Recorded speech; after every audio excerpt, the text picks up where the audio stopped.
بسم اللہ الرحمن الرحیم۔ السلام علیکم۔ میری تمام مرد و خواتین سے مودبانہ گزارش ہے کہ اپنے گھر کے مردوں سے خواتین اور خواتین سے مرد حضرات بلا وجہ نہ الجھیں، بے جا فرمائش کو ختم کر دیں، کمانے والوں پر اتنا بوجھ نہ ڈالیں کہ وہ کچھ غلط کرنے پر مجبور ہو جائیں۔ کم کھائیں، سادہ پہنیں اور اوڑھیں، کمپرومائز کریں اور خوشحال رہیں۔ اپنے شوہروں کو ذہنی مریض نہ بنائیں، نہ ہی اپنی بیویوں کو۔ اللہ پاک آپ کے لیے آسانیاں عطا فرمائے اور آسانیاں تقسیم کرنے کا شرف بھی بخشے، کیونکہ زندگی کا نچوڑ صرف کچھ باتوں میں ہے۔ اللہ کے دیے ہوئے پر راضی رہو، ورنہ کوئی اور مالک تلاش کرو جو اس سے زیادہ دے۔ جن باتوں سے اللہ نے منع فرمایا اس سے باز آ جاؤ، ورنہ اس کی کائنات سے باہر چلے جاؤ۔ اگر گناہ کرنا چاہتے ہو تو ایسی جگہ کرو جہاں اللہ نہ دیکھ سکے، ورنہ گناہ مت کرو۔ اللہ کی عبادت کرو، نہیں تو اس کا دیا ہوا رزق بھی مت کھاؤ۔ اللہ کے علاوہ کسی سے بھی امیدیں وابستہ مت کرو۔ اللہ پر ایسے توکل رکھو جیسے سانس لیتے ہو۔ یاد رکھو، یہ دنیا مقام بقا نہیں، مقام فنا ہے۔ صبر و شکر کا دامن تھامے رکھو، سکون اور کامیابی تمہارے ساتھ رہے گی۔ اللہ تعالیٰ سے دعا ہے، اے تمام جہانوں کے بادشاہ، میں تجھ سے تیری رحمت کا سوال کرتی ہوں۔ اے اللہ، تو اس دنیا میں جتنے بھی مجبور لوگ ہیں جو تیرے علاوہ اپنی مجبوری کسی کو بتا نہیں سکتے، تو ان سب لوگوں کی مشکلات حل فرما دے۔ جن بہنوں کے رشتے نہیں ہو رہے ان کو اچھا اور قدر کرنے والا ہم سفر عطا فرما۔ اے پروردگار، ہمارے کبیرہ و صغیرہ گناہ معاف فرما۔ جو بیمار ہیں ان کو شفاء کاملہ عطا فرما دے، آمین ثم آمین۔ آج انشاءاللہ سورہ الحاقہ کی آیت نمبر 12 سے سٹارٹ کریں گے۔ اس کا ترجمہ اور تفسیر تفہیم القرآن سے بیان کروں گی جو اہل سنت جماعت کے لیے ہے۔ اعوذ باللہ من الشیطان الرجیم، بسم اللہ الرحمن الرحیم۔ کہ اس واقعے کو تمہارے لیے ایک سبق آموز یادگار بنا دیں اور یاد رکھنے والے کان اس کی یاد محفوظ رکھیں۔ اس کی تفسیر ہے، یعنی وہ کان نہیں جو سنی انسنی کر دیں اور جن کے پردے پر سے آواز چٹ کر گزر جائے، بلکہ وہ لوگ جو اس واقعے کو سن کر اسے یاد رکھیں، اس سے عبرت حاصل کریں اور اس بات کو کبھی نہ بھولیں کہ آخرت کے انکار اور خدا کے رسول کی تکذیب کا انجام کیسا ہولناک ہوتا ہے۔ آیت نمبر 13۔ پھر جب ایک دفعہ سور میں پھونک مار دی جائے گی۔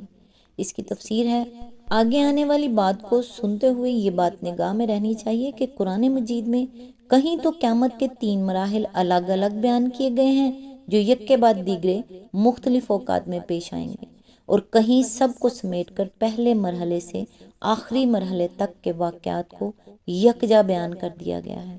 مثال کے طور پر سورہ نمل آیت نمبر 87 میں پہلے نفخ سور کا ذکر کیا گیا ہے، جب تمام دنیا کے انسان یک لخت ایک ہولناک آواز سے گھبرا اٹھیں گے۔ اس وقت نظام عالم کے درہم برہم ہونے کی وہ کیفیات ان کی آنکھوں کے سامنے پیش آئیں گی جو سورہ حج آیت نمبر 1 اور 2، سورہ یاسین آیت نمبر 49 to 50 اور سورہ تکویر آیت نمبر 1 to 6 میں بیان ہوئی ہیں۔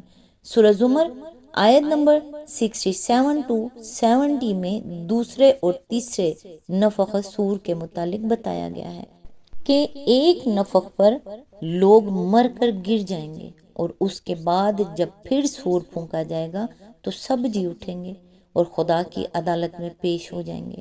سورہ طٰہٰ آیت نمبر 102 to 112، سورہ انبیاء آیت نمبر 101 to 103، سورہ یاسین آیت نمبر 51 to 53 اور سورہ کاف آیت نمبر 20 to 22 میں صرف تیسرے نفخ سور کا ذکر ہے۔ تشریح کے لیے ملاحظہ و تفہیم القرآن جلد 3، سورہ طٰہٰ حاشیہ نمبر 78، سورہ الحج حاشیہ نمبر 1، جلد 4، سورہ یاسین حواشی نمبر 46 to 47۔ لیکن یہاں اور بہت سے دوسرے مقامات پر قرآن میں پہلے نفخ سور سے لے کر جنت اور جہنم میں لوگوں کے داخل ہونے تک قیامت کے تمام واقعات کو ایک ہی سلسلے میں بیان کر دیا گیا ہے۔ آیت نمبر 14، اور زمین اور پہاڑوں کو اٹھا کر ایک ہی چوٹ میں ریزہ ریزہ کر دیا جائے گا۔ آیت نمبر 15، اس روز وہ ہونے والا واقعہ پیش آ جائے گا۔ آیت نمبر 16، اس دن آسمان پھٹے گا اور اس کی بندش ڈھیلی پڑ جائے گی۔ آیت نمبر 17، فرشتے اس کے اطراف و جوانب میں ہوں گے اور 8 فرشتے اس روز تیرے رب کا عرش اپنے اوپر اٹھائے ہوئے ہوں گے۔ اس کی تفسیر ہے، یہ آیت متشابہات میں سے ہے جس کے معنی متعین کرنا مشکل ہے۔ ہم نہ یہ جان سکتے ہیں کہ عرش کیا چیز ہے اور نہ یہی سمجھ سکتے ہیں کہ قیامت کے روز 8 فرشتوں کے اس کو اٹھانے کی کیفیت کیا ہوگی، مگر یہ بات بہرحال قابل تصور نہیں ہے کہ اللہ تعالیٰ عرش پر بیٹھا ہوگا اور 8 فرشتے اس کو عرش سمیت اٹھائے ہوئے ہوں گے۔ آیت میں بھی یہ نہیں کہا گیا ہے کہ اس وقت اللہ تعالیٰ عرش پر بیٹھا ہوا ہوگا، اور ذات باری کا جو تصور ہم کو قرآن مجید میں دیا گیا ہے وہ بھی یہ خیال کرنے میں مانے ہیں کہ وہ جسم اور جہد اور مقام سے منزہ ہستی کسی جگہ متمکن ہو اور کوئی مخلوق اسے اٹھائے۔ اس لیے کھوج کرید کر کے اس کے معنی متعین کرنے کی کوشش کرنا اپنے آپ کو گمراہی کے خطرے میں مبتلا کرنا ہے۔ البتہ یہ بات سمجھ لینی چاہیے کہ قرآن مجید میں اللہ تعالیٰ کی حکومت اور فرما روائی اور اس کے معاملات کا تصور دلانے کے لیے لوگوں کے سامنے وہی نقشہ پیش کیا گیا ہے جو دنیا میں بادشاہی کا نقشہ ہوتا ہے، اور اس کے لیے وہی اصطلاحیں استعمال کی گئی ہیں جو انسانی زبانوں میں سلطنت اور اس کے مظاہر و لوازم کے لیے مستعمل ہیں، کیونکہ انسانی ذہن اسی نقشے اور انہی اصلاحات کی مدد سے کسی حد تک کائنات کی سلطانی کے معاملات کو سمجھ سکتا ہے۔ یہ سب کچھ اصل حقیقت کو انسانی فہم سے قریب تر کرنے کے لیے ہے، اس کو بالکل لفظی معنوں میں لے لینا درست نہیں ہے۔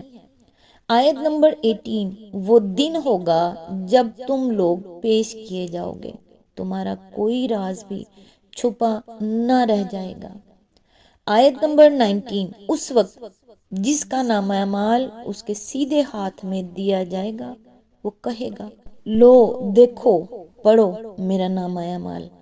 اس کی تفسیر ہے، سیدھے ہاتھ میں نامہ اعمال کا دیا جانا ہی ظاہر کر دے گا کہ اس کا حساب بے باک ہے اور وہ اللہ تعالیٰ کی عدالت میں مجرم کی حیثیت سے نہیں بلکہ صالح انسان کی حیثیت سے پیش ہو رہا ہے۔ اغلب یہ ہے کہ اعمال ناموں کی تقسیم کے وقت صالح انسان خود سیدھا ہاتھ بڑھا کر اپنا نامہ اعمال لے گا، کیونکہ موت کے وقت سے میدان حشر میں حاضری تک اس کے ساتھ جو معاملہ پیش آیا ہوگا اس کی وجہ سے اس کو پہلے ہی یہ اطمینان حاصل ہو چکا ہوگا کہ میں یہاں انعام پانے کے لیے پیش ہو رہا ہوں، نہ کہ سزا پانے کے لیے۔